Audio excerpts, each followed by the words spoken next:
The mountains rose like darkened spines against the sky, their silhouettes cutting into the low clouds as dusk settled in. Wind moved through the high passes with a sound like slow breathing, carrying the cold, metallic scent of stone and snow. For centuries, these mountains had been crossed by armies, shepherds, smugglers, and pilgrims, and every one of them had left with stories.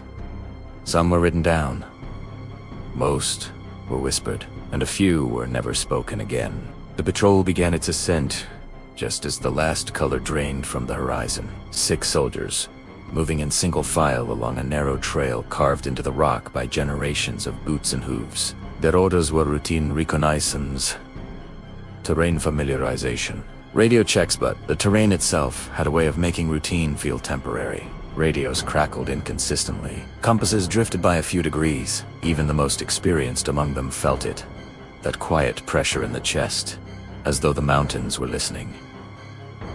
These were not inexperienced men. They had trained in deserts and forests, cities and coastlines. But mountains were different. Mountains did not care about training. They dwarfed everything: rank, equipment, certainty. Each step echoed longer than it should have. Each shadow seemed deeper than the last. The patrol leader, a staff sergeant with years etched into the lines around his eyes, had heard the local warnings before deployment. Stories from villagers in the valleys below, told in half-jokes and unfinished sentences. Voices that mimicked loved ones. Sounds that followed travelers off the paths. Old things that did not like to be watched. He dismissed them outwardly, the way soldiers are trained to do, but he remembered every word. By the time night fully claimed the mountains, visibility shrank to the narrow cones of their headlamps. The world beyond dissolved into blackness. Snow crunched softly under their boots, and frost clung to their gear, glittering briefly when the light caught it just right. The air was so thin it made breathing feel deliberate, as though every inhale required permission. That was when they heard it. At first, it sounded like wind funneling through a distant ravine, a low murmur that rose and fell. No one stopped, no one spoke. In the mountains, sound travels in strange ways. Echoes spend, distance lies. But then, the murmur changed. It gained rhythm, shape. A pattern that made the hairs on the back of the neck stand up. It sounded like voices. Not southing, not screaming, talking. Multiple voices overlapping, rising and falling in a cadence that was almost conversational, almost human. The patrol halted without being told to. 6 beams of light froze in place, cutting pale tunnels through the dark. No one reached for their weapons. Yet the voices seemed to come from above them, somewhere higher along the ridge. The language was wrong. It had the structure of speech, but not the clarity. Syllables stretched too long. Consonants clicked where they shouldn't. It was as if something had learned how people sounded without understanding how people spoke. One of the younger soldiers swallowed hard. He thought he heard his name. Not clearly. Just close enough to make his pulse spike. He didn't say anything. Fear has a way of convincing you that silence is safer. The staff sergeant raised a hand and slowly rotated it, signaling a scan. Headlamps moved in deliberate arcs, searching the slopes, the rocks, the dark tree line above. There was nothing. No movement. No figures. Only stone and shadow and the endless sky. Then the voices shifted. They were closer now, not louder. Exactly, just nearer, as though the sound had taken a shorter path than light. One voice broke from the others, elongating a word that might have been a greeting, or a question, or a call. The mountains answered with silence. Radio checks came back clean, but the static underneath felt thicker than before. The patrol leader ordered a slow withdrawal to a more defensible position, his voice steady despite the cold not forming in his gut. Training took over. They moved together, covering angles, spacing tight. As they descended into a shallow bowl between ridges, the temperature dropped sharply. Frost bloomed across exposed rock.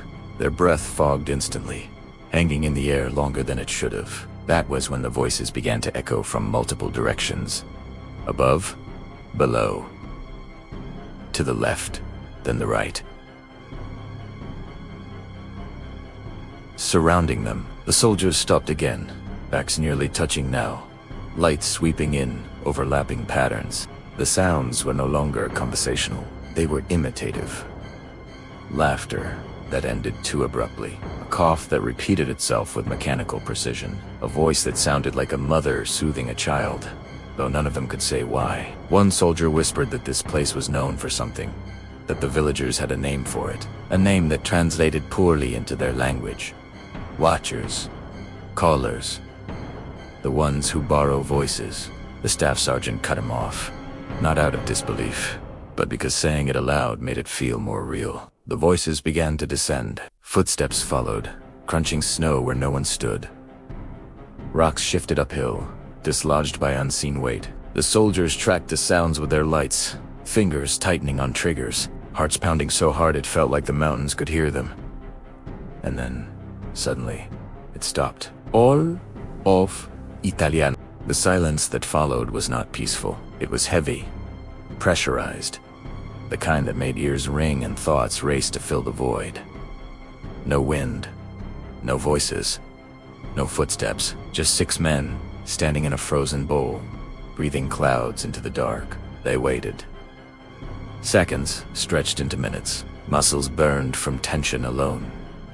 A single voice returned, directly behind them. It spoke the patrol leader's name, perfectly pronounced, in his father's voice. He did not turn around. None of them did. The order to move came out. Strained but clear, they climbed.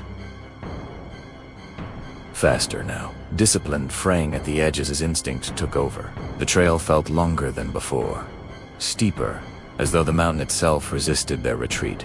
The voices followed, never rushing, never lagging, always just beyond the edge of sight. At the ridgeline, the wind returned in a violent gust, nearly knocking one soldier off his feet. The voices scattered with it, dissolving into broken syllables that the wind carried away. When they crossed over, descending toward their extraction point, the sounds did not follow. They reached the outpost just before dawn.